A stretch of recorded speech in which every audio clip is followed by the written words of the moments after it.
Hey, my name is Megan, and this lump in the background is my dog Maddie. You might see her at some point during this. Um, I really don't know what I'm going to talk about for 7 minutes, so I'm kind of going to just give you my life story. So I was born in Midwest Kansas, and dad was a construction worker, mom was a social worker. My mom actually helped my dad start his construction company. She would go up on the roofs and help him roof houses and do all of the books and everything for him. Um, and so both my parents really hard workers and always tried to put in a good work ethic in us.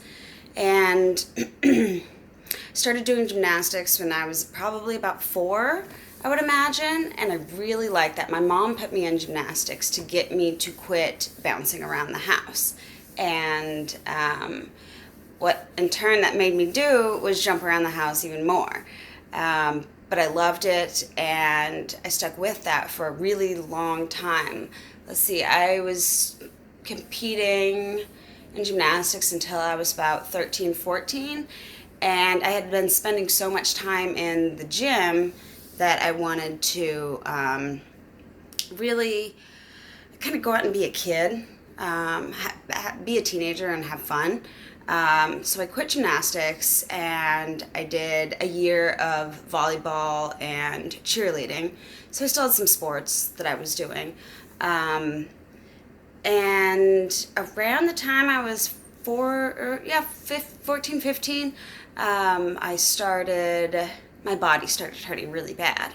And there wouldn't be any reason for it. I would just be really tired all the time, and my body would break down on me. I wouldn't be able to get up and go to school. It felt like there was something inside my body that I couldn't rip out. You know, it was like something was trying to crawl out. The muscles wouldn't stretch long enough. And I went to the doctor, and they had diagnosed me with fibromyalgia, which I had no idea what that was at the time. They just said it was kind of something that was normally found in women that were older, and definitely not a 15-year-old girl who was relatively active.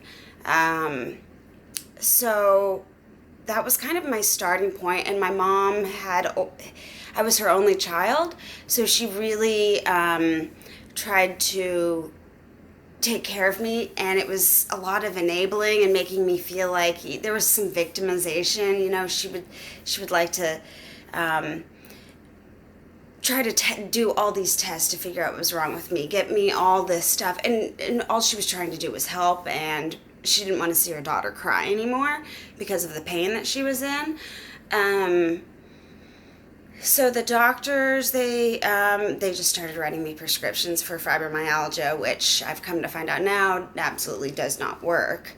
That's the last thing you should do for somebody with fibromyalgia, because what it does is it makes the pain 10 times worse, but the opiate just kind of blurs everything out.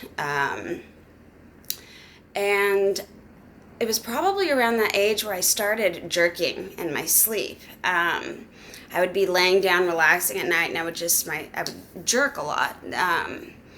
And I wouldn't get sleep, and this was happening all day long. It was like little twitches. So I was with the fibromyalgia, had some of the opiates that I was taking, and I had one doctor when I was 19 ask me if she thought that the twitching could be epilepsy, and I had never heard of epilepsy just being little twitches like that. I said, I've never had a seizure. You know, I was thinking a seizure as very large seizures that put you on the ground.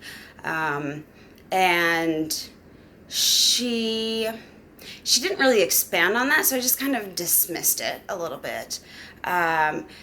And then one day, this was a couple of years later, when I was at work, I had a grand mal seizure. And I did work with my dad. So when I was starting around 15, 16 years old, I started working for my dad in his office.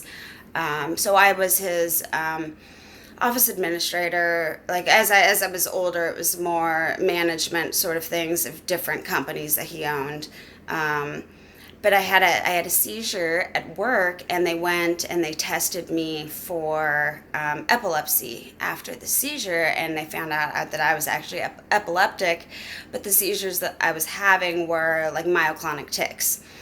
Um, but it was really difficult to deal with that, and also the pain that I was in, and not knowing how to deal with that pain.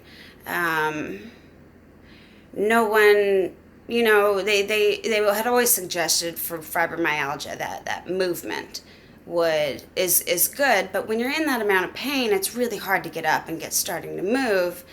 Um, because you don't want to, because your nerves are on fire, you just want to lay down, you're tired. Sometimes like arthritic joints, I mean, it hurts to like pain, you would typically expect what a normal workout would be. It was just really hard on me, and so I didn't do it. I wasn't sleeping. And I had all sorts of emotional problems going on. It turns out that I had PTSD that was untreated from the time I was about 5. It just kept compounding.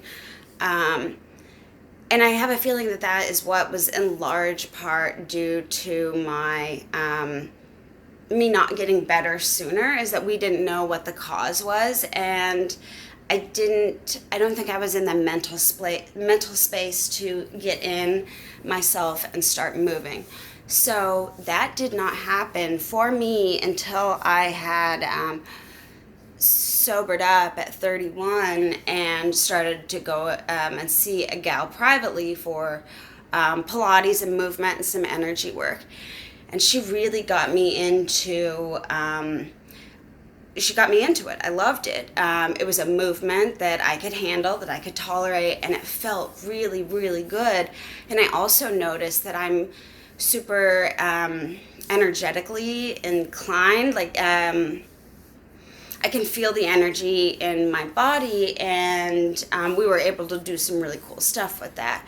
And that it turned lights on in my head, and it made the pain so much more tolerable. I haven't had to take any prescriptions for the pain in over 2 years. It's maybe some ibuprofen, but usually everything is more manageable now that I have all these tools that I'm using to help with that. So that is sort of a small little history of me, kind of where I started and how movement has really helped my life. It has saved my life, and I want to help others get to that point where they are ready to make those changes in their life for themselves and just all around feel better. So I hope you enjoyed that, and I'll be talking to you soon. Thanks.